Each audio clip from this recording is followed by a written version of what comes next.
അൻവറിക്ക വീണ്ടും സ്റ്റാർ ആവുകയാണ്. നിലമ്പൂരിൽ മത്സരിക്കുന്നതിന് വേണ്ടി അതിനു മുമ്പേ രാജിവെച്ചു. നിലമ്പൂരിൽ മത്സരിക്കില്ല എന്ന് പറഞ്ഞു. UDF കാൻഡിഡേറ്റ് ആവാൻ ശ്രമിച്ചു, അതൊന്നും നടന്നില്ല. അവസാനം മത്സരിച്ചു. തൃണമൂൽ കാൻഡിഡേറ്റ് ആവാൻ ശ്രമിച്ചു, സ്ഥാനാർത്ഥിയാവാൻ ശ്രമിച്ചു, അതും നടന്നില്ല. അവസാനം സ്വതന്ത്രനായി മത്സരിച്ചു, തോറ്റു.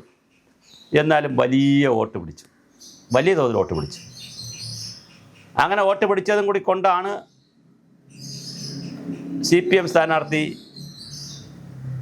തോറ്റുപോയത്. അപ്പോൾ സ്വാഭാവികമായിട്ടും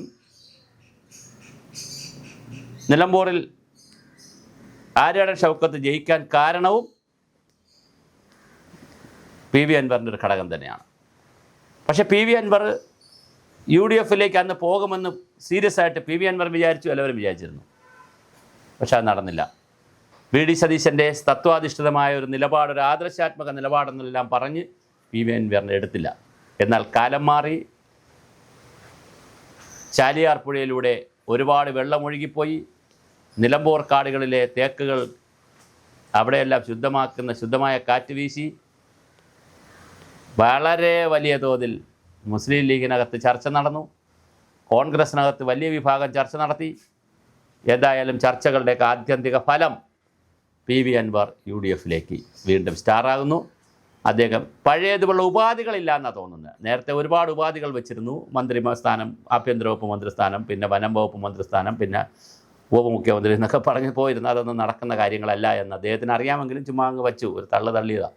പക്ഷെ അതെല്ലാം പോയി. അദ്ദേഹം കുറച്ചുകൂടി പക്വതയുള്ള, തോറ്റുപോയപ്പോൾ പക്വതയുള്ള ഒരു നേതാവായി വന്നു.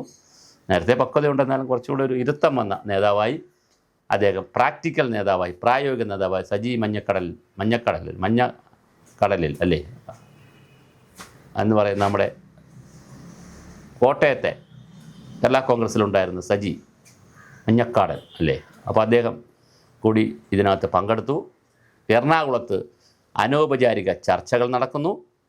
ആ ചർച്ചകളിൽ തീരുമാനമായാൽ PV അൻവർ UDFിലേക്ക് കയറും.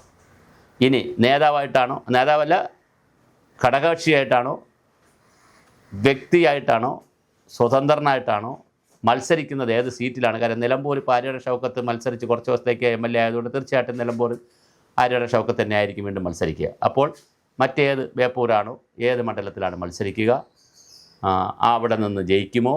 UDFിൻ്റെ കാൻഡിഡേറ്റാണ്. UDFിന് ഒരു അപ്പർ എഡ്ജ് ഉണ്ട്. പക്ഷേ അത് NSSൻ്റെയും SNDPയുടെ നിലപാട് കൊണ്ട് ഒന്ന് മങ്ങിയിട്ടുണ്ടോ എന്നുള്ളൊരു സംശയമുണ്ട് കേരള രാഷ്ട്രീയത്തിൽ. എന്തായാലും നമുക്ക് കാത്തിരുന്ന് കാണാം. PV അൻവറാണിപ്പോൾ വീണ്ടും താരം.